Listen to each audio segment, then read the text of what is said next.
Olá pessoal, estamos de volta com mais um Elo Talks. Uma conversa leve e transformadora.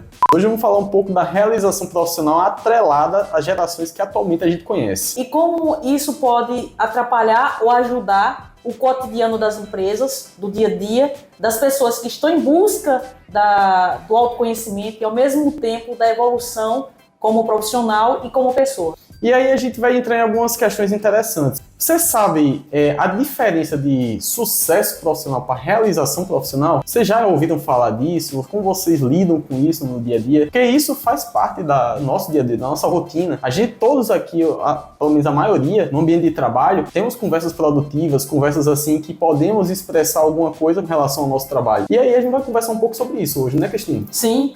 E percebam que com a evolução desde 64, que foi a Segunda Guerra, e aí veio caminhando para que as pessoas pudessem cada vez mais entender quem está por trás do resultado das empresas. Não apenas as metas que são determinadas pela gestão, mas principalmente quem é que está por trás. Quem são essas pessoas? O que elas estão passando, o que elas estão buscando. A gente não vai entrar aqui no meio da questão da psicologia. Para isso a gente convidou um profissional, que é a Gabi Barreto, uma terapeuta integrativa, e vai falar um pouco sobre o assunto. Mas nesse primeiro momento a gente vai falar sobre gerações. A geração X, Y, Z, a alfa. E até como essas gerações estão influenciando assim, no ambiente de trabalho. Hoje em dia, a gente tem uma mistura de gerações no trabalho. As pessoas que são responsáveis pelos altos cargos de liderança nas empresas e corporações encontram como algo bastante difícil a gente ia ver essa comutação dentro das empresas de gerações diferentes, porque a gente está habituado a ver gerações em que a gente lidava com muita papelada e hoje a tecnologia está aí para modificar tudo.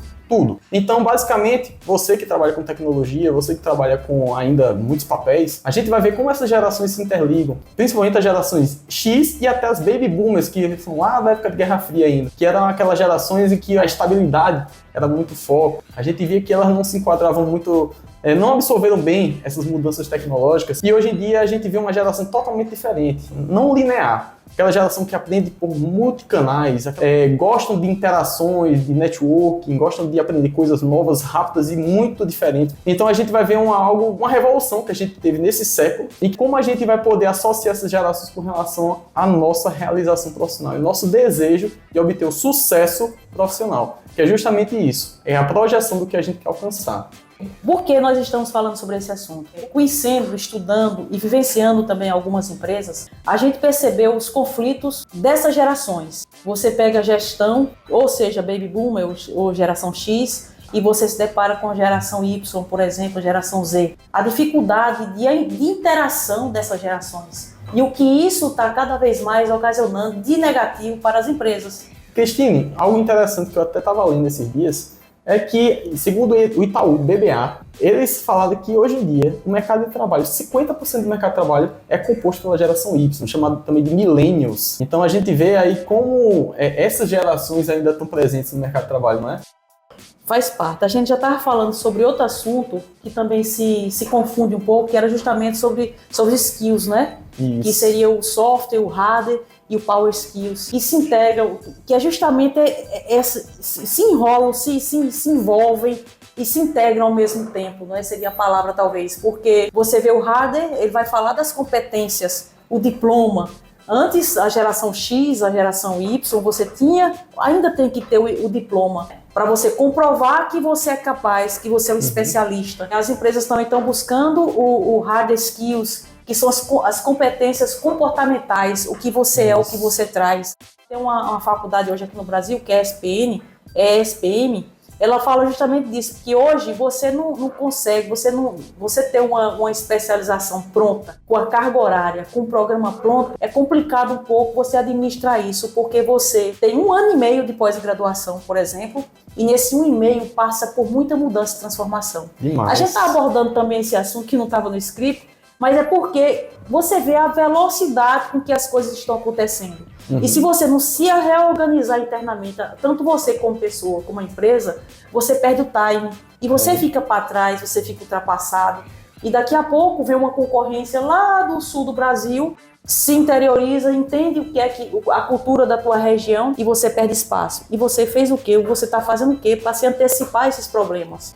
E hoje em dia, Em outra oportunidade vamos ter que ter uma conversa sobre o mundo VUCA e que liga bastante com esse assunto também. A gente vai perceber que as coisas que a gente vê no ambiente de trabalho muito mais importante do que a velocidade com que a gente aprende as coisas, não é mesmo, Cristina? A velocidade com que a gente desaprende. As coisas estão em constante mudança. Tecnologias novas, a inteligência artificial está bem aí, gente. Então a gente tem que perceber que as coisas estão mudando e a gente tem que se adaptar. O Excel hoje não é mais um diferencial, hoje é um requisito das empresas. Quando a gente fala em soft skills e hard skills, a gente está falando das hard skills, que são a parte técnica que o profissional deve ter, e as soft skills são aquela parte interpessoal que aquele profissional deve ter, como oratória, senso de responsabilidade, paciência, então são coisas pessoais. E quando a gente fala da união dessas duas, tudo isso ligado forma as power skills, que é justamente o que as empresas têm buscado. Sim, quando a gente fala de todas essas questões das gerações, isso impacta diretamente no nosso cotidiano, porque o tempo todo a gente precisa escolher como é que vai ser o nosso dia hoje, qual a profissão que a gente vai escolher, qual o caminho que a gente quer, tudo isso, tudo numa velocidade absurda e nada para que você possa pensar, para que você possa definir o seu caminho. E o profissional, ele precisa estar pronto, capacitado ou não, e ele precisa estar atento a essas mudanças para que ele possa encontrar o caminho que a IA vai disponibilizar para ele. Então, até isso, porque muitas... nova. Exato. Porque a inteligência artificial, ela está engolindo e vai engolir várias profissões. Com certeza. Muita gente se baseia de forma bem, eu acho que ridícula, me perdoe dizer, mas muita gente se baseia, Bill Gates não fez faculdade, Steve Jobs saiu da faculdade. Mas, cara, eles estavam na Harvard.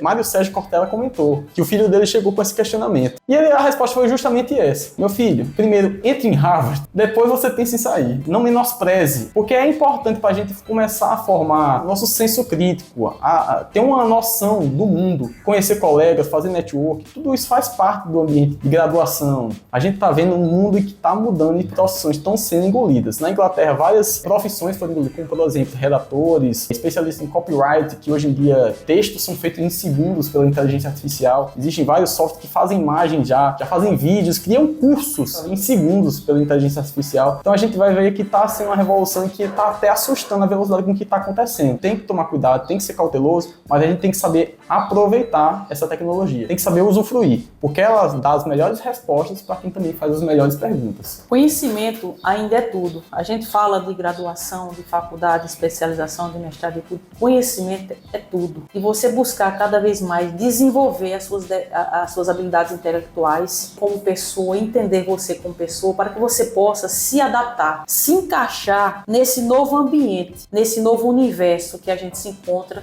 dentro da empresa. Porque, como a gente estava falando no início, a geração X, eles buscavam, acima de tudo, se estabelecer como pessoa, como profissional. Veio a geração Y e Z, o que é a qualidade de vida? Quando a gente fala do Power Skills, aí a gente vai entender um pouco que a gente pega uma geração X, a Y e a Z, e a gente pega aqui a Power Skills, você não vai encontrar ela na Y e na Z, mas se você quer qualidade de vida, você tem que passar pelos degraus, você tem que ter conhecimento, tem que buscar o conhecimento, para que você possa ter uma promoção na sua empresa, saia de uma situação da empresa que você trabalha para outra, para que você possa realizar seu sonho de ser um empreendedor, de ter uma empresa ou de fazer um concurso, não importa. Em tudo, o pré-requisito vai ser conhecimento, vai ser estudo. Agora que a Cristina entrou nesse assunto, a gente vai começar a adentrar na parte de realização profissional, porque é justamente dependente dessas hard skills, soft skills e power skills que a gente vai começar a formar a nossa realização profissional, que é até um tanto subjetiva. Cada um tem a sua, cada um tem uma visão de realização diferente, mas o objetivo é o mesmo, é o sucesso profissional.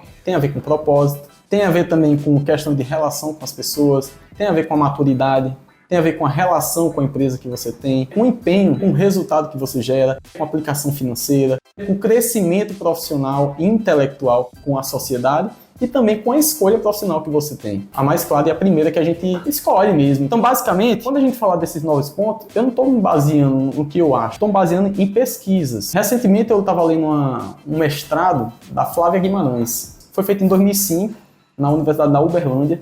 Ela falava justamente sobre a questão de prazer, bem-estar, realização profissional, sofrimento ligado à realização profissional também. E tudo isso de forma bem didática, bem simples e estatisticamente. Algumas pessoas chegam em algum momento das escolhas delas, dizem assim, eu vou fazer a faculdade de fisioterapia. Quando ela se forma, ela diz, não era o que eu queria para a minha vida. Aí essa mesma pessoa vai e começa tudo de novo. Fazer uma faculdade, não, eu quero medicina. Então começa a fazer a faculdade de medicina. Mas a gente volta num ponto que a gente estava discutindo com a Gabi Barreto. Se nós tivéssemos ou tivermos o autoconhecimento, entender quais são as nossas expectativas, a gente tende a ser mais assertivo com relação às nossas escolhas. E a gente fala isso porque isso vai repercutir diretamente no lugar de trabalho, no seu local de trabalho, na sua família. Então tá tudo interligado. Não adianta você dizer, não, minha casa é uma casa, minha casa é a minha casa, minha empresa é outra história. Não. O que acontece na sua casa vai resvalar na empresa. E isso, em algum momento, se você não souber conduzir com sabedoria, vai acabar atrapalhando a tua vida. Porque Exatamente. Quais são as suas referências? Para que você possa, de fato, se realizar profissionalmente e como pessoa. E só complementando o que Cristine falou, é interessante como hoje em dia as coisas acontecem com relação às escolhas profissionais. Hoje em dia a gente está com bastante demanda. O jovem hoje em dia, a geração alfa, que está nascendo agora, ou a geração Z, que ainda pega um pouco do início do século XX, está acostumado a ver com a questão da velocidade com que ele tem que entrar na universidade. Não é bem assim.